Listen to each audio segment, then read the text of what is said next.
Cienītie portāla Politika LV lietotāji, mēs ar šodien uzsākam jaunu tradīciju. Mēs mēģināsim atmaskot publiskajā telpā parādījušās aplamības.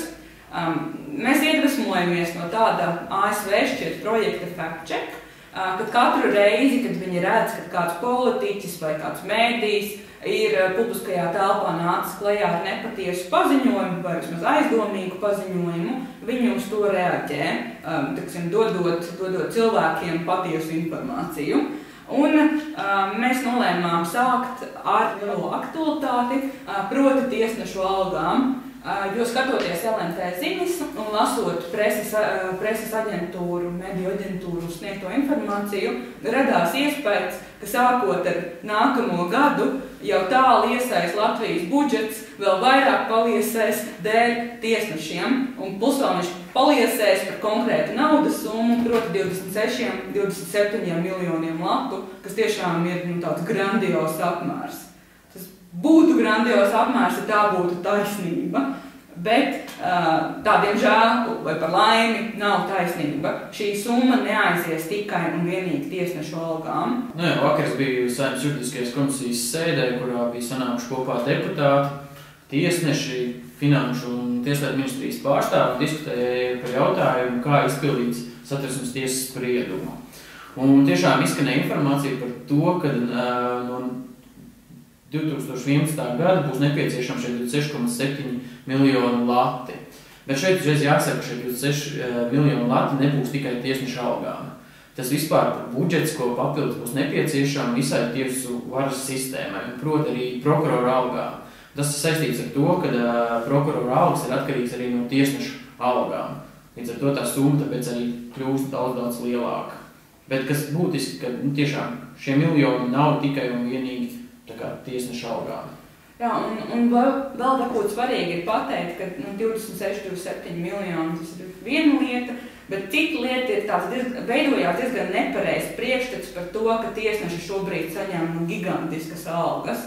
Vakardien arī mediju aģentūras izplatīja informāciju par kādiem 2000 latiem cilvēkam, kas tikko ir sācis strādāt par tiesnesi, bet varbūt nepietiekami uzsvēra, ka tas attieksies labākajā gadījumā sākot ar nākamo gadu.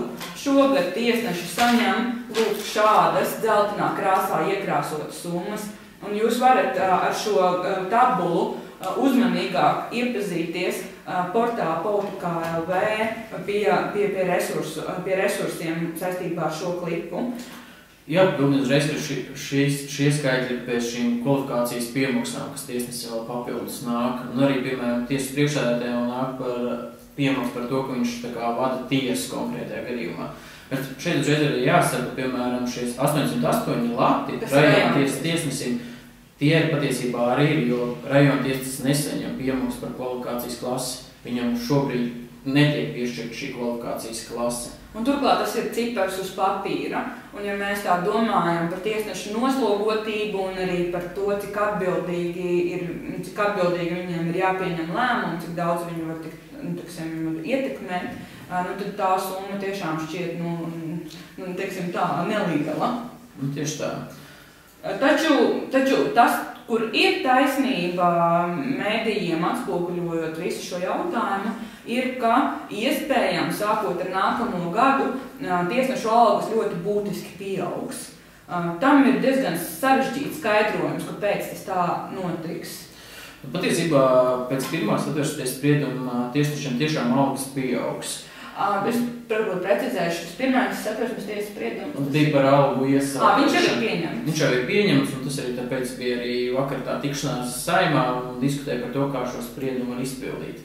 Bet šī pirmā sprieduma izpildi nekādīgi neveido šos 26,7 miljonus. Tie tikai būs tad, ja Satversmes tiesa otrajā lietā, proti par tiesnešu algu samazināšanu, arī pieņems līdzīgu spriedumu, kas būs nelabvēlīgs Saeimai. Proti arī atzīs konkrētās tiesību normas par spēkā neesošām, kas tā kā pasaka, ka tiesnešu alga tiek samazināta par 27%.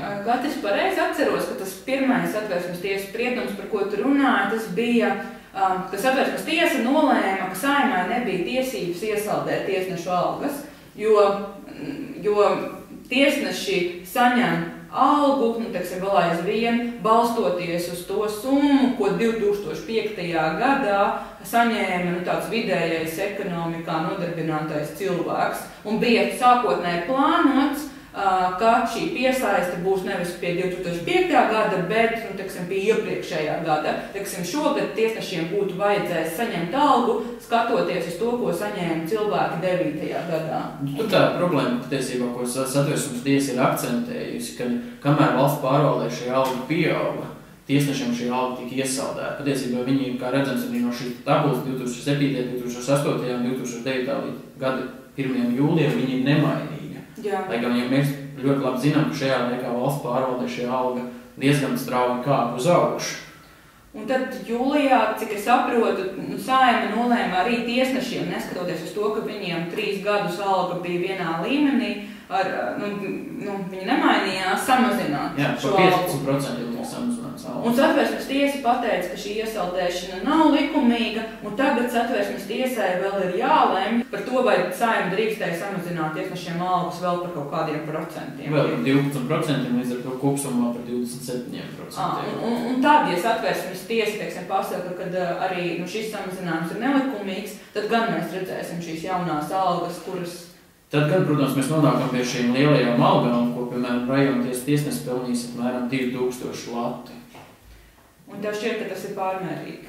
Manā skatījumā tomēr tas ir pārmērīgi, jo, ja mēs paskatāmies, kādas algas ir pārējās, tā kā tiesu varas amatpersonām, tad, piemēram, augstākā tiesas priekšsēdētājs pelnīs apmēram 5000 latus. Salīdzinājumā, piemēram, ar premjeru, tad tas ir 2 reizes vairāk nekā premjeram. Līdz ar to tur gan varbūt tās ir šī nesamērīgi parādās, bet tā ir tā problēma, kas nav jārisina tiesnešiem, bet ir jārisina tā kā likumdevējiem Saeimai. Jā, jo viņi ir tie, kas var pārskatīt visu sistēmu, vai ne? Bet tev šķiet, ka Satversmes tiesa ļaus tā pārskatīt, jo viņi jau, protams, var atkal kaut ko pārskatīt, bet Satversmes tiesa pateiks, ziniet, nelikumīgi. Šeit ir ļoti svarīgi, ko arī Satversmes tiesa ir vērtējusi, kā notiek šo algu tā kā sistēmas pārskatīšana, ka tā nevar būt vienpusēji tikai no likumdevēja puses vai, piemēram, no ministra kabineta puses. Tur jābūt noteikti iesaistītēm ir tā kā arī pašiem tiesnešiem. Un, ja, piemēram, šī sistēma ir visu varas atdzēra kompromisu, tad es nedomāju, ka tur varētu būt zināmas problēmas. Bet šķiet, ka tiesneši būs gatavi piekāpties par savām algām, vai tomēr ne? Es domāju, jo īpaši jūtot sabiedrības spiedienu par to, un es domāju, ka viņi piekāpsies savā ziņā, viņi arī solidarizēsies ar pārējo sabiedrību šajā ekonomiskajā situācijā. Ar cikot, tās 2 mūsu galvenās vēstis 27 miljoni nākamgad neaizies tikai tiesnešu algām. Un otrā mūsu vēsts ir tāda, ka vēl nav zināms, vai tiesneši saņems šīs milzīgās algas sākot ar nākamo gadu, un pārmērību gadījumā Saeima ir tā institūcija, kurai ir jālemj par reformām. Tā arī ir, un viņai patiesībā ir jāpanāk tas situācija, lai tiesnešu algas būtu apmēram līdzvērtīgas valsts pārvaldes algai. Tur tā problēma radās patiesībā, ka tiesneši netika iekļauti šajā vienotajā algu sistēmā. Jo paši pretojās. Paši pretojās, tas gan jāatzīst, bet savā ziņā viņi pretojās pret to, ka viņi tiek iekļauti vienā likumā, bet es nedomāju, ka viņi pretojās pret to, lai viņu algas tiktu pataisītas saskanīgas ar valsts pārvaldes algām, noregulētas. Tas galvenais vēstījums – nedemonizēsim tiesnešus.